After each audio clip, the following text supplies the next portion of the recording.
Irmãos, é uma honra e um privilégio estar aqui com vocês. Então, nós vamos abrir a palavra, por gentileza, na primeira carta do apóstolo Paulo aos Tessalonicenses, capítulo 4, versos 13 a 18.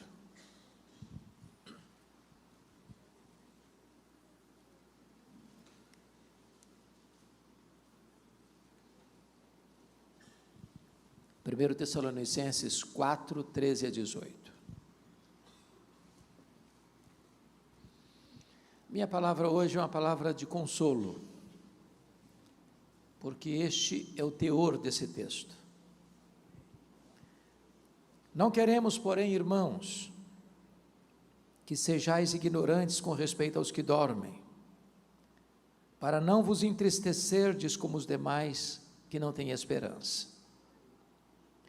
Pois se cremos que Jesus morreu e ressuscitou, assim também Deus, mediante Jesus, trará em sua companhia os que dormem.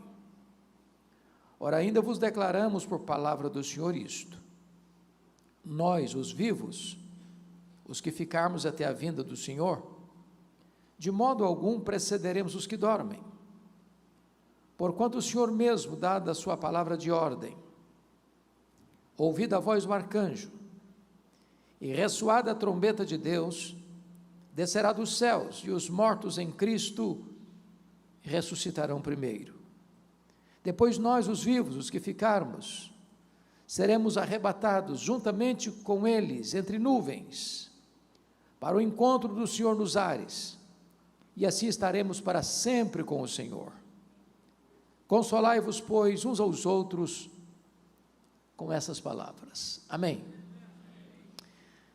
Irmãos, o apóstolo Paulo era um pastor e ao mesmo tempo um apologeta. Ele era um pastor e ao mesmo tempo um teólogo.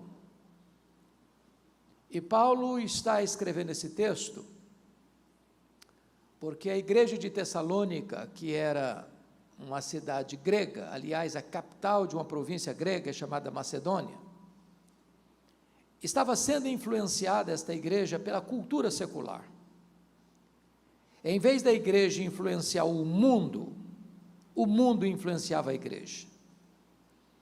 Eu acho que todos vocês sabem que a cultura grega, chamada de helenismo, era marcada por um pensamento central, pilar do pensamento grego, chamado de dualismo. Isso significa que os gregos imaginavam o seguinte, que a matéria que você toca, que você tange, que você pega, apalpa, essa matéria para os gregos era má, essencialmente má. E que o espírito, que é etéreo, que é imaterial, que é impalpável, é intangível, é essencialmente bom. Então, na cabeça de um grego, não era possível você defender três verdades que para nós são essenciais. Primeiro, eles não podiam acreditar na criação, porque eles não podiam pensar que um Deus bom pudesse criar algo mau, uma vez que a matéria para eles era má. Segundo, eles não podiam acreditar na doutrina da encarnação, porque como eles poderiam pensar que Deus, sendo bom, pudesse ter um corpo físico, material, tangível, se a matéria para eles era má? Então eles negavam também a divindade de Cristo.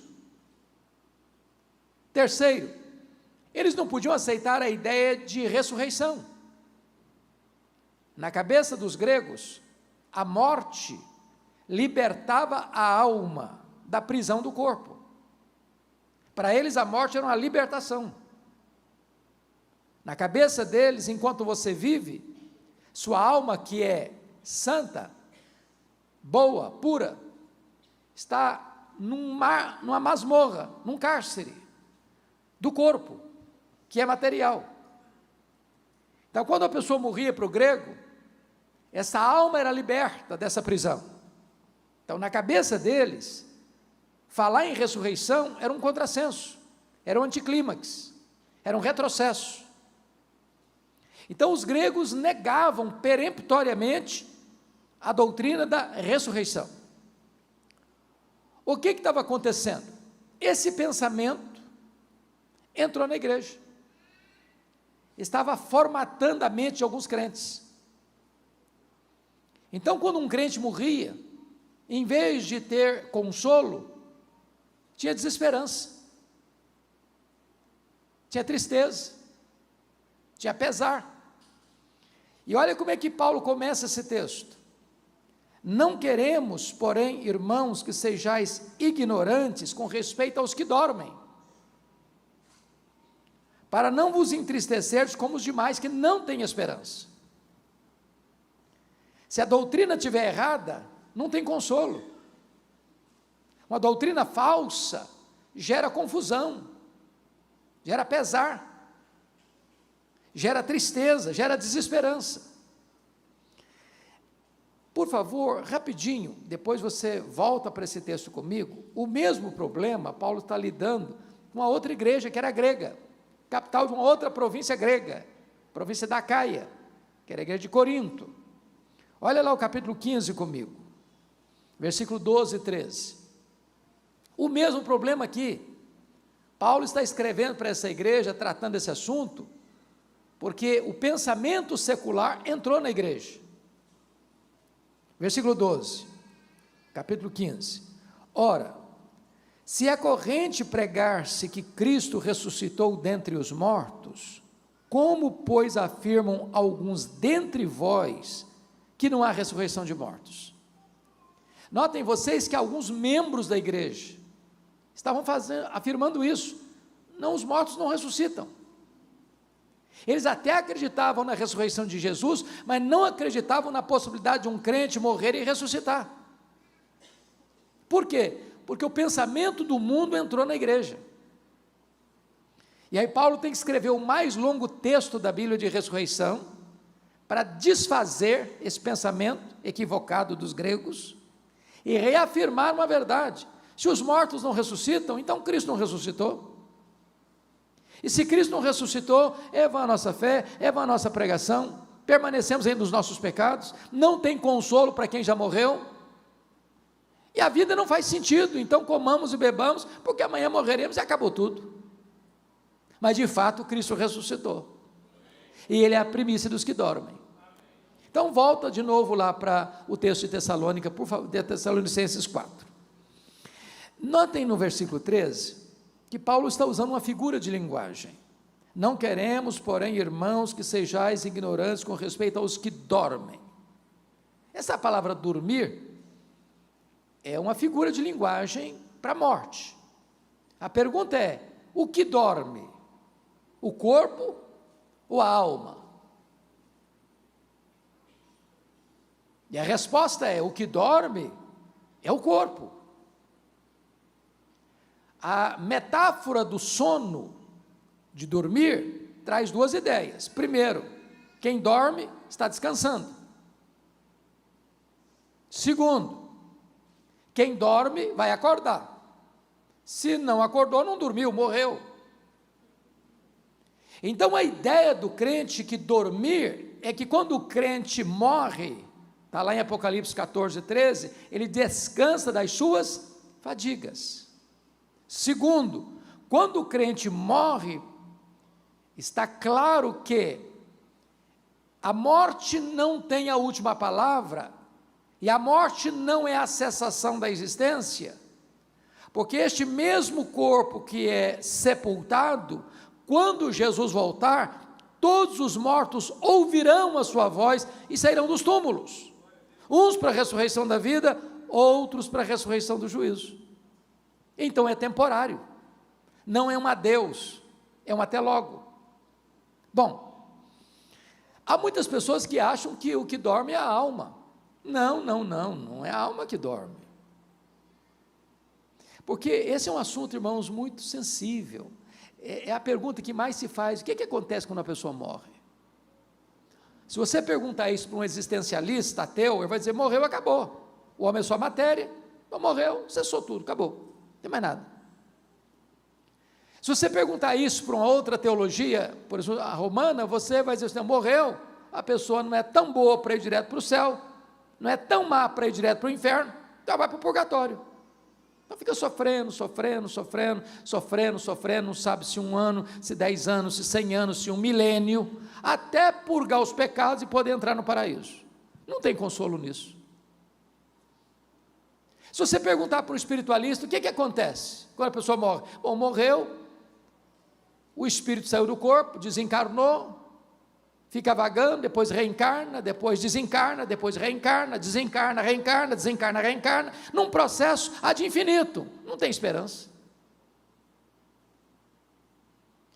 Se você perguntar para uma outra vertente religiosa, não, morreu, a alma fica dormindo, inconsciente. Bom, mas também não tem esperança. O que a Bíblia diz? A Bíblia diz que quando um crente morre, ele morrer é deixar o corpo para habitar com o Senhor. Morrer é partir para estar com Cristo, que é incomparavelmente melhor. Hebreus diz que quando um crente morre, seu espírito é imediatamente aperfeiçoado para entrar na glória. O que Jesus disse quando ele morreu na cruz? Pai, nas tuas mãos, entrega o meu espírito. Mas no mesmo dia, ele foi sepultado. O corpo dele foi para um túmulo, mas o espírito dele foi entregue ao Pai. O que Jesus disse para o ladrão à sua direita que se arrependeu? Hoje mesmo estarás comigo no paraíso. O paraíso não era a sepultura. O paraíso é o céu, é a casa do Pai, é a nova Jerusalém, é o seio de Abraão, é o lugar de bem-aventurança eterna. Então, Paulo está mostrando para a igreja que quando um crente morre, não é para a gente ficar desesperado, para viver como aqueles que não têm esperança, carimbados pela tristeza. Aliás, você e eu não precisamos ficar fazendo especulação sobre isso, porque há muita especulação. E a primeira razão por que nós não precisamos especular sobre isso, está aí no versículo de número 15, e a primeira verdade que eu quero pontuar, é a revelação. Ora, ainda vos declaramos por palavra do Senhor isto, ou seja, não é uma opinião de um teólogo, não é uma decisão de um concílio eclesiástico, não é uma corrente teológica, é uma revelação de Deus.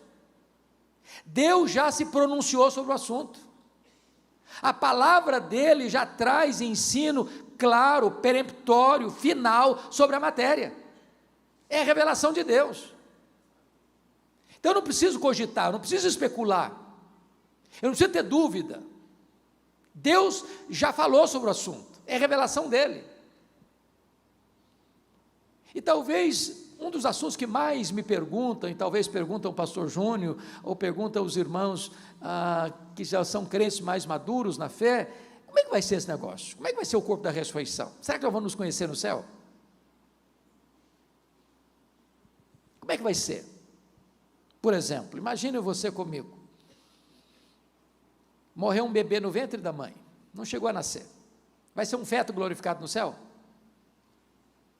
Morreu um bebezinho, acabou de nascer e morreu, vai ser um bebezinho, lá no berço celestial.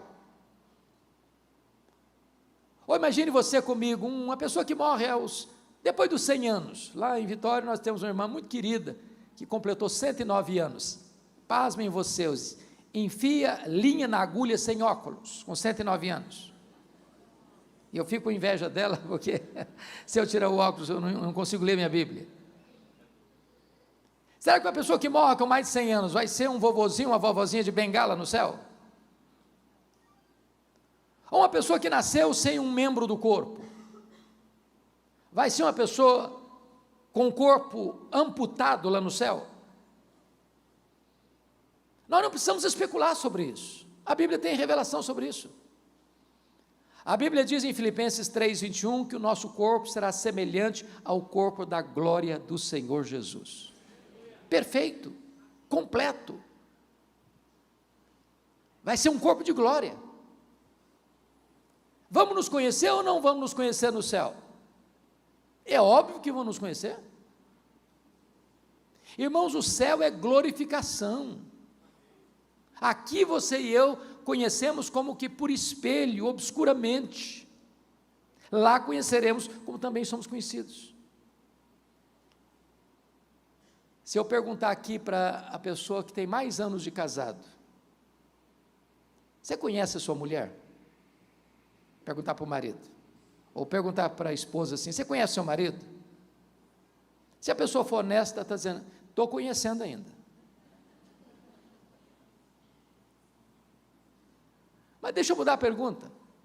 Os gregos estavam errados. A máxima dos gregos era, conhece-te a ti mesmo. Eu não me conheço. Tem hora que você não fica chocado com você mesmo, não? Tem hora que você não se escandaliza com você mesmo, não? Tem hora que você não se colhe pensando em coisas, não sou eu que estou pensando nisso, não é possível. Deve ser outra pessoa, eu não. Nós não nos conhecemos. Mas no céu, nós vamos ter pleno conhecimento. Agora, alguém dizia, pastor, mas se nós vamos nos conhecer no céu, vai ser muito ruim, porque se eu chegar lá e minha mulher não estiver lá, meu marido não estiver lá, meu pai não estiver lá, minha mãe não estiver lá, meu filho não estiver lá, minha filha não estiver lá, meu vovô, minha vovó não estiver lá, vai perder a graça.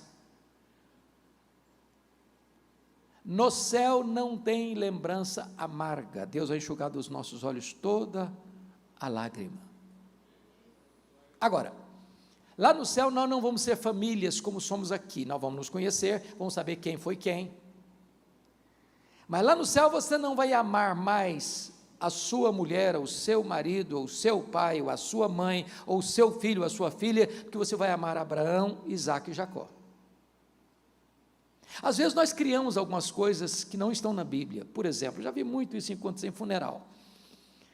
Morre o marido, já depois de 50 anos de casamento, e a viúva, chorosa, passa a mão nas mãos geladas daquele que partiu e diz, meu querido, daqui a pouquinho eu estou indo.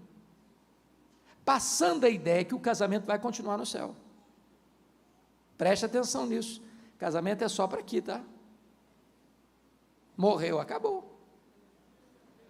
Lá no céu não tem mais casamento. Alguém diz, ufa, até que enfim também, né?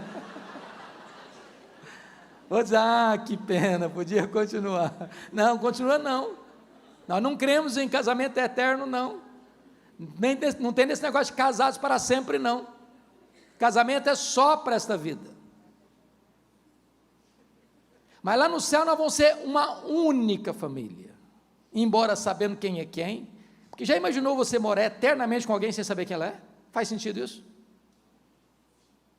Então, Paulo está escrevendo esse texto para consolar a igreja, que, por influência de um pensamento humano, secular, da cultura helênica, estava marcada pela tristeza e desesperança. Então, quais são os pilares da nossa esperança? Primeiro, é que nós temos revelação de Deus sobre esse assunto. Versículo 15. E está muito claro aí, ora, ainda vos declaramos por palavra do Senhor isto. Ele está tratando o assunto de ressurreição, de segunda vinda, de como vai ser o nosso arrebatamento, a nossa reunião eterna no céu. Mas há um segundo pilar desta esperança nossa, que é a parousia. Olha o verso 16 comigo. Porquanto o Senhor mesmo, dada a sua palavra de ordem, ouvida a voz do arcanjo, e ressoada a trombeta de Deus, descerá dos céus. Irmãos, nós cremos e aguardamos a segunda vinda de Cristo. Isso não é uma quimera, isso não é uma utopia, isso é um fato. Há mais profecia sobre a segunda vinda de Cristo do que sobre a primeira vinda de Cristo. todas as profecias a respeito da primeira vinda se cumpriram literalmente. E as profecias da segunda vinda estão se cumprindo e cumprir-se-ão literalmente. Como ele voltará? Primeiro, ele voltará pessoalmente. Lá em Atos 1:11, quando Jesus vai para o céu, voltando para o céu, indo assunto ao céu, lá no Monte Olival, os discípulos ficam olhando, ele subindo nas nuvens, desaparecendo no horizonte, e dois anjos aparecem e perguntam: varões galileus, por que estáis olhando para as alturas? Este mesmo Jesus que viste subir, voltará entre nuvens. Ele não vai mandar um embaixador, não vai mandar Miguel, não vai mandar um anjo, um serafim, um querubim. Ele mesmo voltará pessoalmente. Segundo, a segunda vinda de Cristo não só será pessoal, ela será visível. Apocalipse 1:7 diz que todo olho verá, até aqueles que o traspassaram. Como assim? Quando Jesus voltar, diz a Bíblia, que os mortos ouvirão a sua voz e sairão dos túmulos, uns para a ressurreição da vida, outros para a ressurreição do juízo. Até mesmo Pilatos, até mesmo Anás, até mesmo Caifás, até mesmo Judas Iscariotes, até mesmo todos aqueles que condenaram Jesus à cruz e pregaram Jesus na cruz, ressuscitarão e verão Jesus vindo em majestade e glória. Não haverá sequer uma pessoa que deixará de ver este auspicioso e glorioso acontecimento, a apoteose da nossa fé, a acrópole da nossa esperança, a segunda vinda de Cristo. Terceiro, a segunda vinda de Cristo não só será pessoal e visível, ela será, em terceiro lugar, também audível. Veja você no versículo 16, está graficamente escrito aí: ouvida a voz do arcanjo, ressoada a trombeta de Deus. Talvez nenhum acontecimento da história será tão retumbante, vai ter um sonido tão pomposo, tão glorioso, um estrondo tão audível, que vai ecoar em todos os recantos do planeta, que não vai ter uma caverna tão escura, um quarto tão fechado, um buraco tão profundo, ou um local tão blindado que esta trombeta não faça chegar o seu sonido. Todo o ouvido ouvirá, assim como todo o olho o verá. Mais ainda, quinto lugar, a segunda vinda do Senhor Jesus, ela será repentina. Lá em Mateus 24, Jesus disse que vai ser como um relâmpago que risca os céus do Oriente ao Ocidente. Você, quando olha numa tempestade, vê que primeiro você vê o relâmpago, depois você escuta o trovão, certo? Os dois acontecem ao mesmo tempo. Como a velocidade da luz é maior que a velocidade do som, primeiro você vê o relâmpago, depois você escuta o trovão. Mas risca com essa velocidade. E Paulo, tratando essa matéria lá em 1 Coríntios capítulo 15, ele diz que a segunda vinda vai ser no momento, no abrir e fechar de olhos. E a palavra momento lá no grego é a palavra átomos, de onde vem a nossa palavra portuguesa átomo. Vai ser tão rápido como você abrir e fechar os olhos. Você já percebeu que você pisca sem perceber? Você não consegue contar quantas vezes durante o dia você abriu e fechou os olhos. Isso é automático. Essa palavra era usada também para o faiscar das estrelas ou dardejar da cauda de um peixe. Vai ser com essa rapidez que Jesus vai voltar. Ou seja, não dá para se preparar no último dia. Ou você prepara agora, ou aquele dia pega você de surpresa. Sexto lugar, a segunda vinda de Cristo será também inesperada.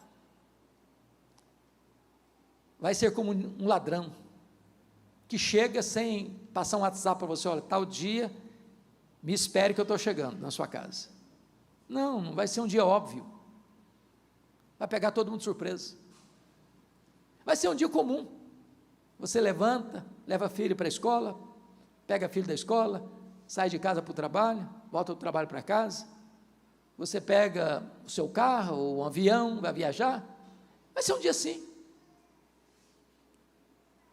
Quando as pessoas não estarão esperando, mas Paulo diz assim: nós não somos filhos das trevas, nós somos filhos da luz, e nós estamos esperando todo dia, e nós estamos na ponta dos pés, aguardando esse dia, dizendo: Maranata, ora vem Senhor Jesus.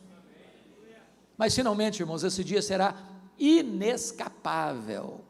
Está lá em 1 Tessalonicenses capítulo 5, que vai ser como uma mulher que está grávida para dar à luz. Ela vai dar à luz. Não tem como contornar essa agenda. Ninguém cancela essa agenda. Não tem autoridade tão poderosa no mundo para dizer: não, eu vou cancelar, Jesus não volta mais, pronto, eu decidi. Não, ele vai voltar. É inescapável. É inescapável. E esse mundo carece de que ele volte, sabe por quê? Esse mundo marcado de injustiça, de violência, de maldade, de corrupção, de tanta coisa que machuca, que fere. Pois Jesus voltará em majestade e glória, e ele vai colocar todos os seus inimigos debaixo dos seus pés, e ele vai reinar em justiça e santidade, e o seu reino durará para sempre. E ele vai pegar os seus inimigos, e diz a Bíblia que ele vai lançar no lago do fogo o anticristo, o falso profeta, o diabo, a morte e todos aqueles cujos nomes não estão escritos no livro da vida, e então ele vai reinar com a sua igreja para sempre e sempre e sempre. Essa é a nossa esperança. Mas me permita trazer o terceiro pilar da esperança cristã, que é a ressurreição.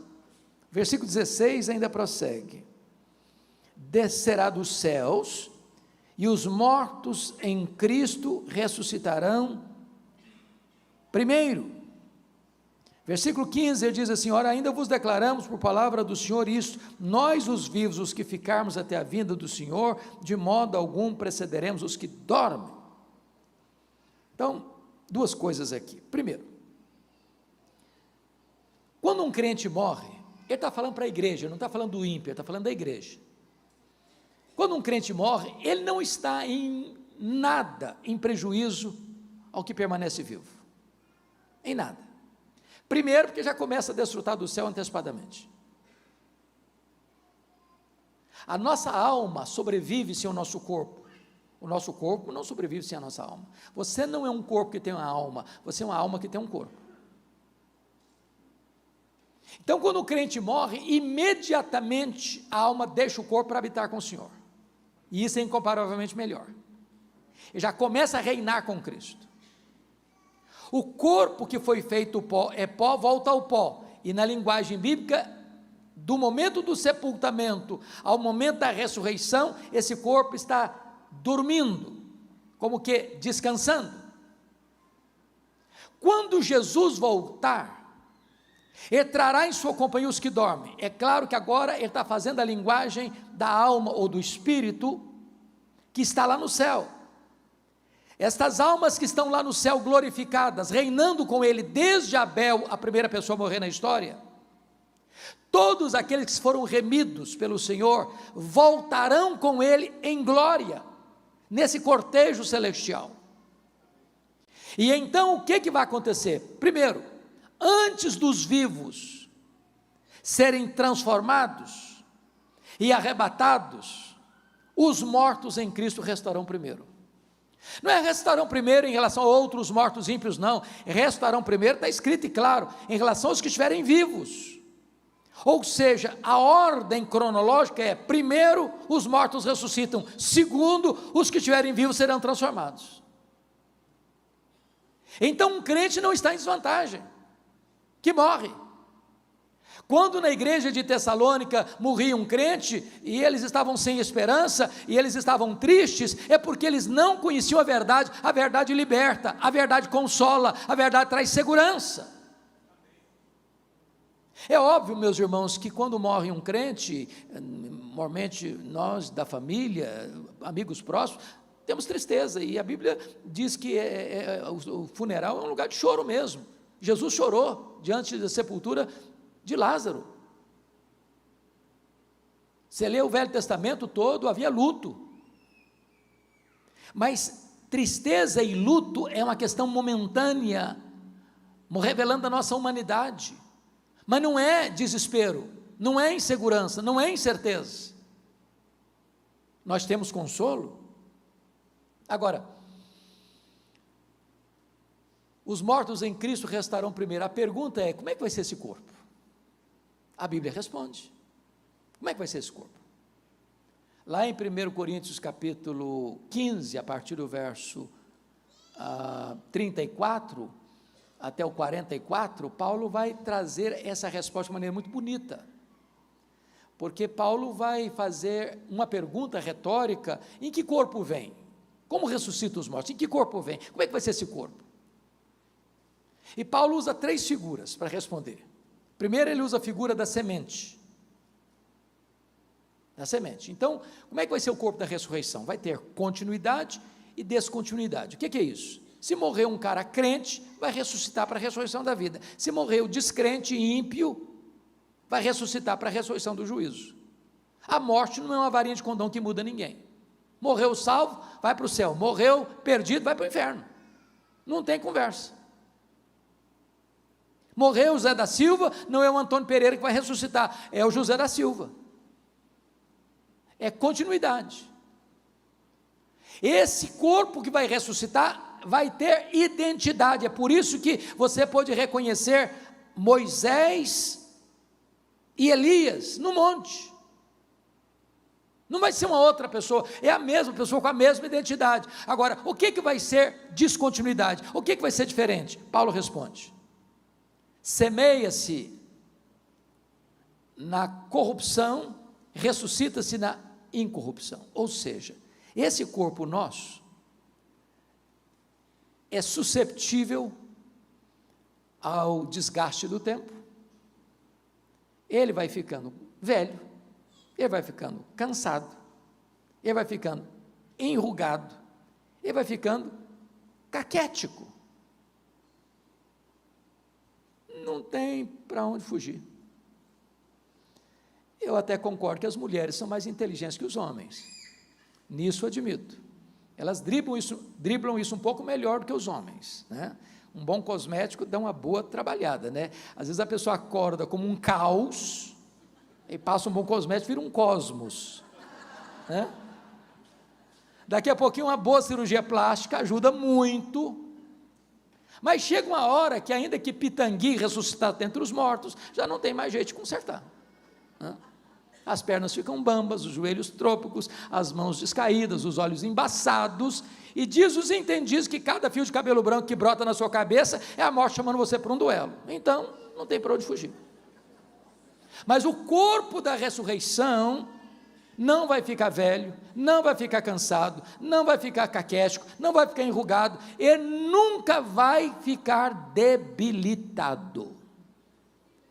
Boa notícia para as meninas: o corpo da ressurreição não vai brigar nem com o espelho, nem com a balança. Não é uma boa notícia? Segundo, semeia-se, versículo 1 Coríntios capítulo 15, versículo 42. O que é que Paulo vai dizer lá? Semeia-se corpo em desonra, ressuscita-se em glória. O que ele está dizendo? Meus irmãos, eu já visitei num hospital ovelhas cuja enfermidade fez o corpo encolher, pele e osso, um corpo machucado, cheio de feridas. Chega um momento que você diz: meu Deus, como essa pessoa suporta? Quando esse corpo, que é uma semente, é lançada na terra, aquele corpo foi desonrado pela dor, pelo sofrimento. Mas o que vai brotar dessa semente enrugada é um corpo glorioso. E a Bíblia diz lá em Daniel que vai brilhar como astro. Quando João viu o corpo glorificado de Jesus no na ilha de Patmos, o rosto dele brilhava como o sol no seu fulgor. Vai ser assim o nosso corpo. Mas olha o versículo 43 comigo de 1 Coríntios 15, que Paulo vai dizer outra coisa: semeia-se em fraqueza, ressuscita-se em poder. Olha que coisa curiosa é o nosso corpo. Dos seres, talvez o mais vulnerável é o ser humano, já percebeu isso?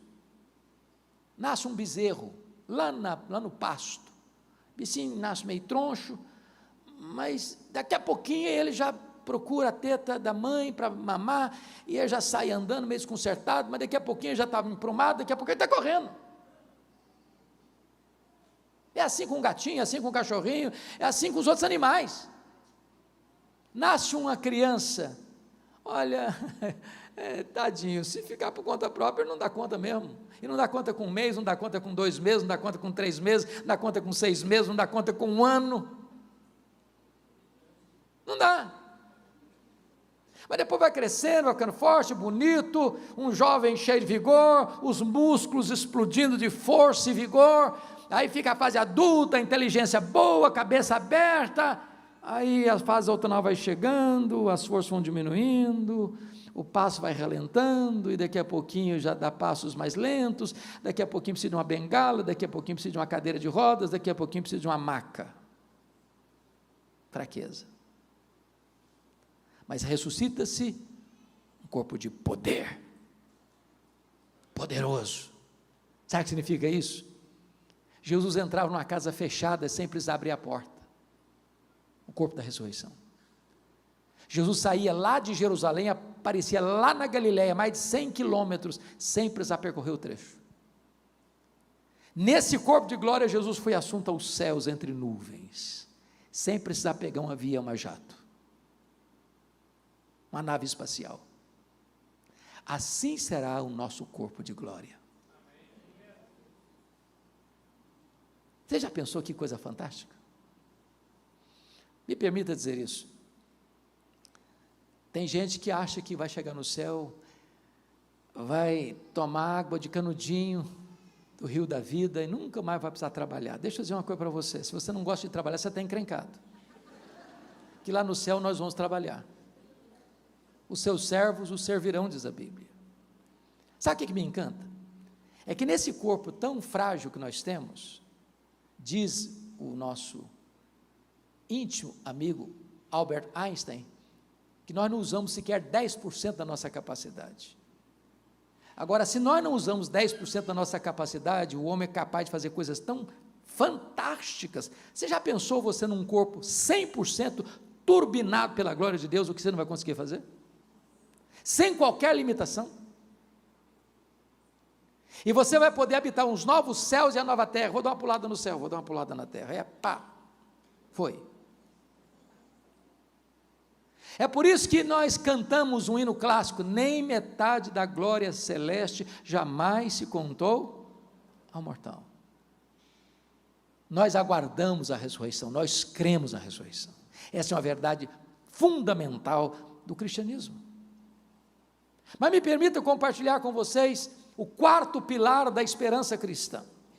Primeiro é a revelação de Deus. Segundo é a parousia, segunda vinda. Terceiro é a ressurreição. 4º lugar, volta lá para mim, para Tessalonicenses capítulo 4, versículo 13 a 18. É o arrebatamento da igreja. Olha o versículo 17.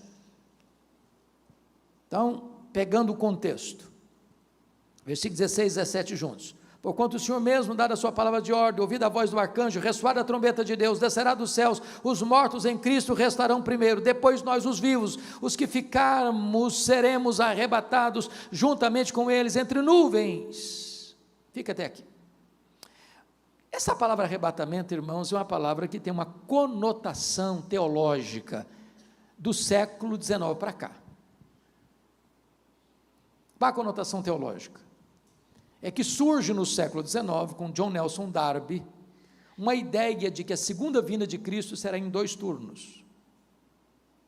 Primeiro turno, um arrebatamento secreto. Segundo turno, a segunda vinda visível. Até agora vai ser lançado um filme no Brasil, Deixados para Trás, com base na obra do Tim LaHaye, com essa ideia. É aquela ideia lá do hino, o mercado está vazio, seu trabalho já cessou. A ideia de que você está dentro de um avião e de repente o piloto é crente, Jesus arrebata a igreja, o piloto desaparece, o avião fica desgovernado no ar.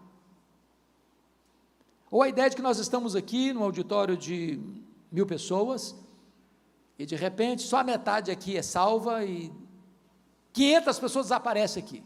E os outros ficam olhando, cadê? Onde foi? Para onde foi? Então só depois de 7 anos de muita tribulação é que Jesus volta visivelmente. Com respeito, e respeitamos as pessoas que pensam diferente de nós, amamos e respeitamos profundamente, mas penso que não é isso que Paulo está tratando. Paulo não está aqui falando que vai ter um arrebatamento secreto e depois, bem depois, vai ter uma segunda vinda visível. Não é isso que ele está tratando. O que ele está tratando é que a segunda vinda de Cristo vai acontecer uma única vez. E que ela vai ser pessoal, visível, audível, repentina, inesperada, inescapável, gloriosa. Quando ele voltar, 2 coisas vão acontecer. Primeiro, os mortos ressuscitam. Segundo, os vivos, os que estiverem vivos, está lá em 1 Coríntios 15, serão transformados. E aqui está escrito, e arrebatados, juntamente, para o encontro nas nuvens. Ou seja, quando Jesus voltar, quem morreu, a alma já estava no céu, volta com Jesus. O corpo ressuscita, se une àquela alma que já estava no céu. Os que estiverem vivos não podem subir com esse corpo, que o reino de Deus não pode ser herdado por carne e sangue, ou seja, com esse corpo aqui eu não suporto a glória de Deus. Então ele tem que ser transformado. E então todos serão o quê? Arrebatados, arrancados daqui, tirados daqui para o encontro do Senhor nos ares. Isso não acontecerá em 2 turnos, isso acontecerá na única vez que Jesus voltará, a segunda vinda de Cristo. É o arrebatamento. Seremos arrancados daqui, porque aqui não é a nossa casa, aqui não é o nosso lar, aqui não é a nossa pátria, aqui nós somos peregrinos, aqui nós estamos apenas de passagem. A nossa pátria está no céu, a nossa recompensa está no céu, a nossa herança está no céu, o nosso Senhor está no céu, e é para o céu que nós iremos. Isso Paulo está lidando com a igreja para fazer o que com ela? Para tirar da cabeça dos crentes a ideia grega de que os mortos não ressuscitam. Se os mortos não ressuscitam, então, morreu, não tem esperança. E eu termino com a palavra de Paulo no versículo 18. Ele que começa o texto alertando para o perigo de ficar triste e não ter esperança, agora, depois que a igreja recebe a instrução da verdade, ele diz assim, consolai-vos, pois, uns aos outros com estas palavras. Em vez de você ser um agente do desespero e da tristeza, agora você é um embaixador da consolação. A minha oração é que nesta noite, o Deus de toda graça console o seu coração. E que faça de você um consolador. Que Deus nos abençoe. Amém.